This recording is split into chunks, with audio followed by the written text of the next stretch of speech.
Welcome to Ask the Edmonds Cop. I'm your host, Teresa Whipple. Good morning, Sergeant Shane Hawley. Good morning. How are you? Good, thank you. We are going to talk about a couple of traffic-related questions. There's always traffic questions. Always traffic. Always. I know. Never will go away.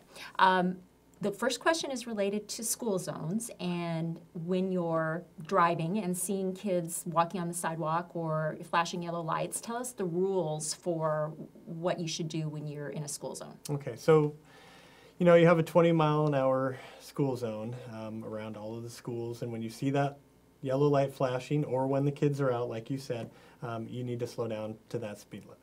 Okay, and that's an obvious safety thing. You don't want kids dashing out in front of cars. You need to reduce your speed so that if you need to stop quickly to avoid a collision or, God forbid, hitting a child in one of those school zones, that you can do so. And 20 miles an hour is that threshold for that. Okay.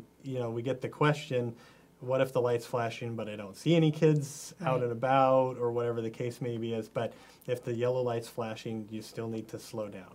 Okay. And if it's outside of school hours and you see a sign that says when children are present, even if it's outside of school hours, what are the rules? So if the yellow light's flashing, that's the requirement. Okay. And it could be that there's events going on or other things like that. Right. Sporting events and stuff, so you still have children in the area. Right. Even if it's outside of school. But if you see kids walking and the yellow light's not on, Okay. You still need to slow down. Okay, right. So just be aware, and if there are kids around, just make sure you go slowly, which you should anyway, even if you're in a school zone or not, because you don't know what's going to happen. Yeah, absolutely. Okay, good. All right, and then the other question related to going through an intersection when the light turns yellow, and then of course going to red.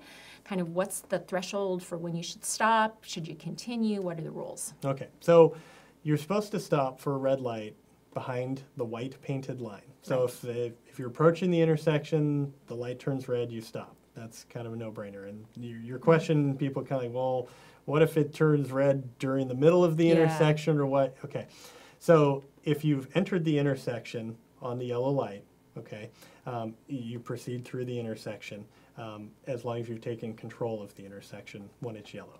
Okay. What we want to make sure people avoid doing is speeding up to try and beat the light, essentially.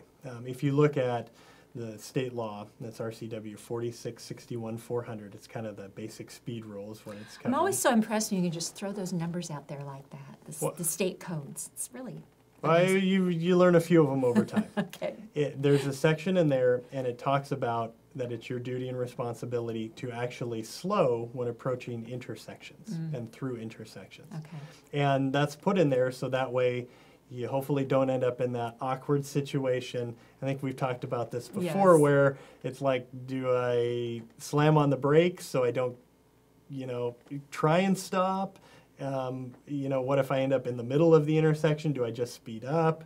But you need to slow down so that way you have time if you need to stop, so you don't end up gunning it through the intersection or stopped in the middle of the intersection. Right. So, but you're fine if you've entered it on a yellow and you continue through, and you're fine. So when you say taking control, that basically means you are at least certain part way through you have the entered intersection. the intersection. Okay, when it's yellow. Yes. Okay, but the technical rule is that if it turning yellow, you should really be aware so that you can stop safely before it turns red, as opposed to speeding up to get through it. Yes, no gunning it. Okay, good. We'll be back again soon with another episode of Ask the Edmonds Cop.